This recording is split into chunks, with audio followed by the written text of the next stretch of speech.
Saya ingin menjelaskan tentang statistika non-parametrik uji Kruskal-Wallis. Pengertian statistika non-parametrik. Statistika non-parametrik merupakan bagian statistik yang parameter populasinya atau datanya tidak mengikuti suatu distribusi tertentu atau memiliki distribusi yang bebas dari persyaratan dan variannya tidak perlu homogen, menurut Sinegar 2010. Statistik non-parametrik digunakan ketika data yang akan dianalisis berbentuk nominal atau ordinal dan berdistribusi bebas yang sumber datanya diambil secara random, menurut Sugiono 2017. Ciri-ciri uji non-parametrik. Yang pertama, data tidak berdistribusi normal. Yang kedua, umumnya data berskala nominal dan ordinal.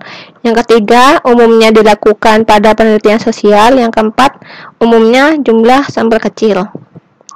Syarat uji non-parametrik. Yang pertama, data nominal. Contohnya ada, tidak, mati, atau hidup, dan lain-lain. Yang kedua, ada data ordinal. Contohnya agak sakit, sembuh, sangat setuju, tidak setuju, dan lain-lain. Yang ketiga, data interval dan rasio tidak normal. Kelebihan dan kekurangan non-parametrik. Kelebihan yang pertama, uji-uji pada statistik non-parametrik dapat diterapkan jika tidak menghadapi keterbatasan data yang tersedia. Misalnya, jika data telah diukur menggunakan skala pengukuran yang lemah, nominal, atau ordinal. Yang kedua, perhitungannya dapat dilaksanakan dengan cepat dan mudah, sehingga hasil pengkajian secara segera dapat disampaikan. Yang ketiga, untuk memahami konsep-konsep dan metode-metodenya tidak memerlukan dasar matematika serta statistika yang mendalam. Kekurangan yang pertama, jika asumsi uji statistik parametrik terpenuhi, penggunaan uji non-parametrik meskipun lebih cepat dan sederhana akan menyebabkan pemborosan informasi. Yang kedua, prinsip perhitungan dalam statistik non-parametrik memang relatif lebih sederhana, namun demikian proses atau tahapan perhitungannya seringkali membutuhkan banyak tenaga serta membosankan. Yang ketiga, jika sampel besar, maka tingkat efisiensi non-parametrik relatif lebih rendah dibandingkan dengan metode parametrik.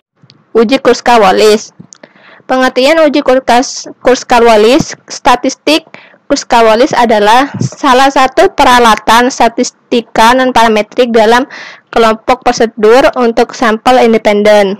Prosedur ini digunakan ketika kita ingin membandingkan dua variabel yang diukur dari sampel yang tidak sama atau bebas, di mana kelompok yang dibandingkan lebih dari dua.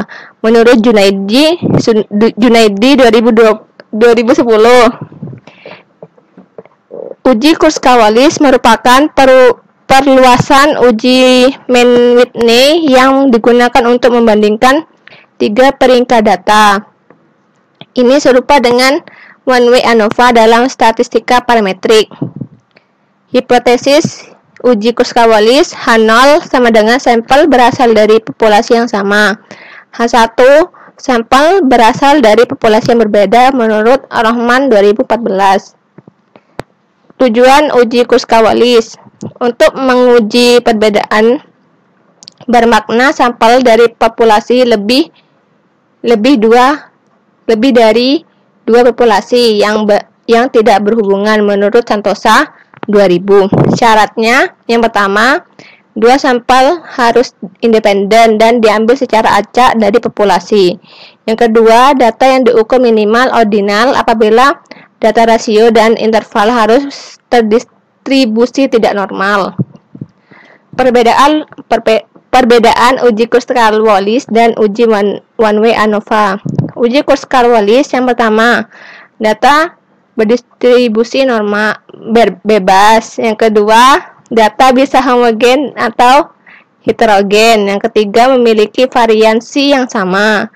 Yang keempat, sampel yang akan diuji harus independen. Uji one way ANOVA yang pertama, data harus terdistribusi normal.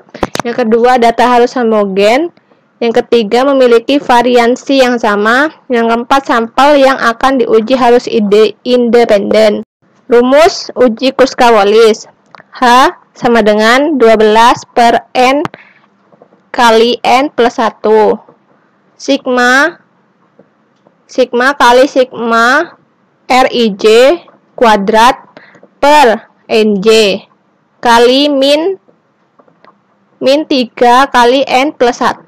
Keterangannya, N total banyaknya data, C banyaknya kelompok, sigma Rij total peringkat pada satu kelompok C, Nj banyaknya item pada satu kelompok, H terdistribusi X kuadrat dengan derajat bebas, df sama dengan C min 1. Jika H lebih dari X kuadrat K min 1, maka hipotesis 0 ditolak. Jika H kurang dari X kuadrat K min 1, maka hipotesis 0 diterima. Langkah-langkah uji Kruskal-Wallis. Yang pertama, tentukan hipotesis. H0 sama dengan K sampel berasal dari populasi yang sama. H1, K sampel berasal dari populasi yang berbeda. Yang kedua, tentukan taraf signifikansi alfa. Yang ketiga, menentukan statistik uji yang berumus H sama dengan 12 N plus 1 kali sigma Rij kuadrat per Nj dikali 3 N plus 1. Yang keempat, menentukan kriteria uji. Yang kelima, menghitung faktor koreksi yang berumus H C sama dengan H per CF. Keputusannya yang keenam, itu jika H kurang dari H0, gagal tolak H0, dan jika H lebih dari H0, tolak H0. Kesimpulan menurut Febri 2010. Contoh soal dari uji Kruskal-Wallis. Untuk membandingkan tingkat keefektifan dari 3 macam metode diet, maka sebanyak 22 orang mahasiswi yang dipilih dari suatu universitas dibagi ke dalam 3 kelompok, yang mana masing-masing kelompok mengikuti program diet selama 4 minggu sesuai dengan metode yang telah dibuat. Setelah program diet berakhir, maka diperoleh banyaknya berat badan yang hilang dalam satuan kilogram dari mahasiswi-mahasiswi tersebut sebagai berikut dengan menggunakan alfa 5%. Ini metode diet yang pertama dengan jumlah sampel 6, kemudian metode diet 2 dengan jumlah sampel 7, dan metode diet 3 dengan jumlah sampel 9. Langkah pertama,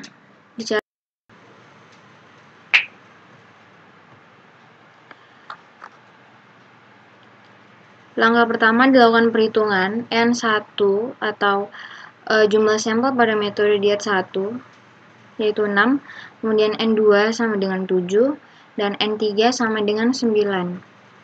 Kemudian dicari N besar atau jumlah total banyaknya data didapat dari N1 ditambah N2 ditambah N3 sama dengan 22.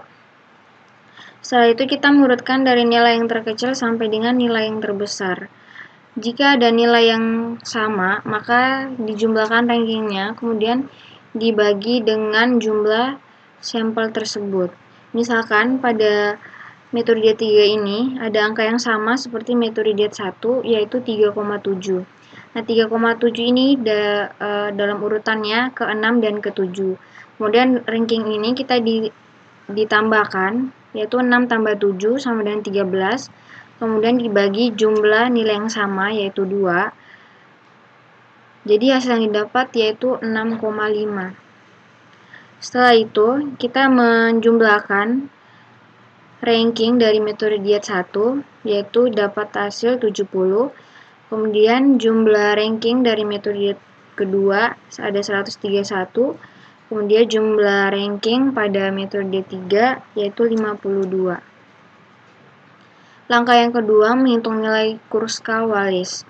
dengan rumus H atau sama dengan 12 dibagi N atau jumlah total banyaknya data dikali dalam kurung N tambah 1 buka kurung sigma RIJ atau total peringkat pada satu kelompok di pangkat 2 dibagi NJ atau banyaknya item pada satu kelompok. Tutup kurung dikurangi 3 dikali N tambah 1. Kemudian dimasukkan angka-angka yang tadi yang kita sudah dapat.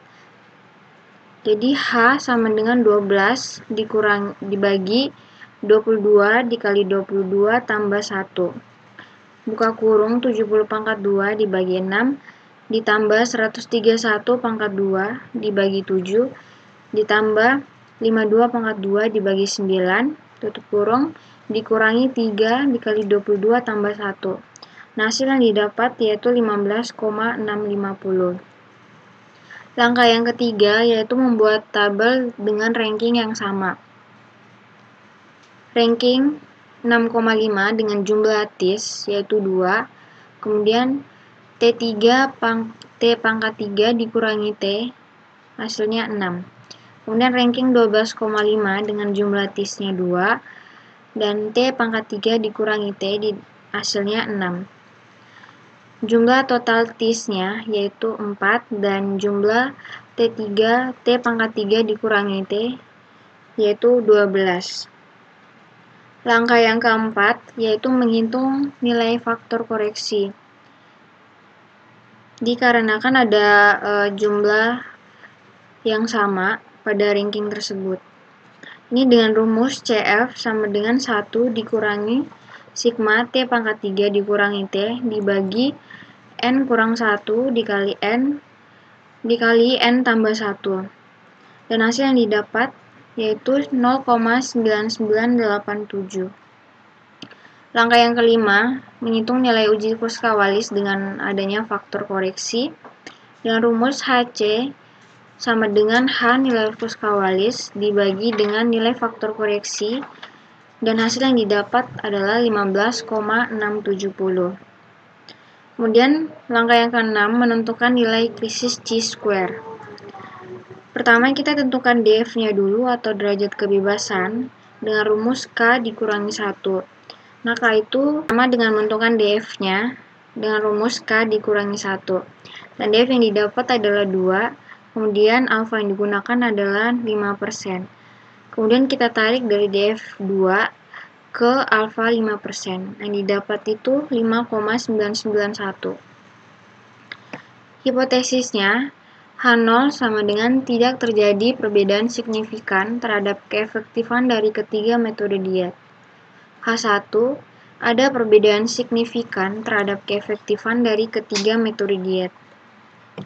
Kesimpulan yang didapat, nilai statistik Kruskal-Wallis yaitu 15,670 lebih besar dari nilai kritis chi-square 5,991. Maka H0 ditolak dan H1 diterima. Jadi, ada perbedaan signifikan terhadap keefektifan dari ketiga metode diet tersebut. Ini ada gambar grafiknya. Kemudian ini daftar pustaka untuk memaparkan materi statistika non-parametrik dari uji Wilcoxon dan uji Kruskal-Wallis. Sekian dan terima kasih. Apabila ada kata yang salah, mohon maaf. Wassalamualaikum